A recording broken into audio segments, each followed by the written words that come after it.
le cancer que j'avais, moi, était métastatique. Le scientifique, lui, m'a regardé en disant « Dis bye-bye à tes enfants ». J'ai dit non. Pour Mélissa, il était inconcevable de laisser son diagnostic de cancer mener son avenir. Elle a complètement changé ses habitudes de vie pour se donner la meilleure chance de guérison. Et aujourd'hui, le cancer qui est en elle dort. Ce qu'elle veut, c'est sensibiliser les femmes pour leur dire qu'il vaut mieux prévenir que guérir. Faire votre examen vous-même à la maison. Si vous décelez une masse, de le dire à votre médecin. Si ça va pas assez vite, n'attendez pas votre médecin comme j'ai fait.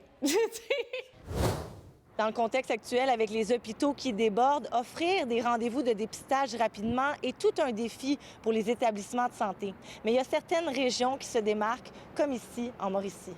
Un dépistage précoce pour le cancer du sein, ça améliore vraiment les chances de survie. On sait que 80% des cancers du sein surviennent autour de l'âge de 50 ans. Donc, à partir de 50 ans, toutes les femmes devraient participer au programme québécois de dépistage.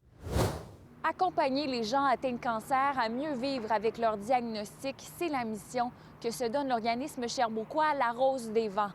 Leur service de père aidance a été extrêmement précieux pour Nathalie, qui pouvait entrer en contact avec des survivantes jour et nuit.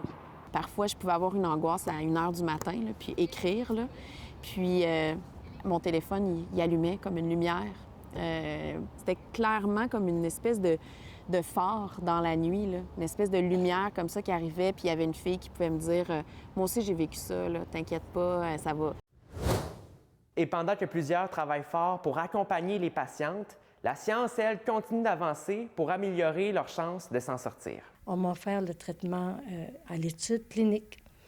Je n'ai pas hésité une seconde, même si ça implique plus d'examens médicaux, plus de prise de sang. On peut faire la recherche clinique qui va tester des nouveaux médicaments, des nouvelles combinaisons des médicaments, des molécules, pour essayer d'améliorer les résultats finaux qu'on veut, c'est obtenir la guérison ou peut-être augmenter la survie. Pour moi, c'est un traitement de faveur. J'étais la première au Saguenay, Lac-Saint-Jean, à bénéficier de ce traitement.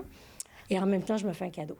Et ce sont notamment des projets de recherche comme celui-là qui donnent espoir à Mélissa de pouvoir profiter de la vie encore longtemps. Et moi, je vis 100 ans, c'est ça que je dis à mon oncologue qui me trouve un petit peu idéaliste, mais moi, j'y crois.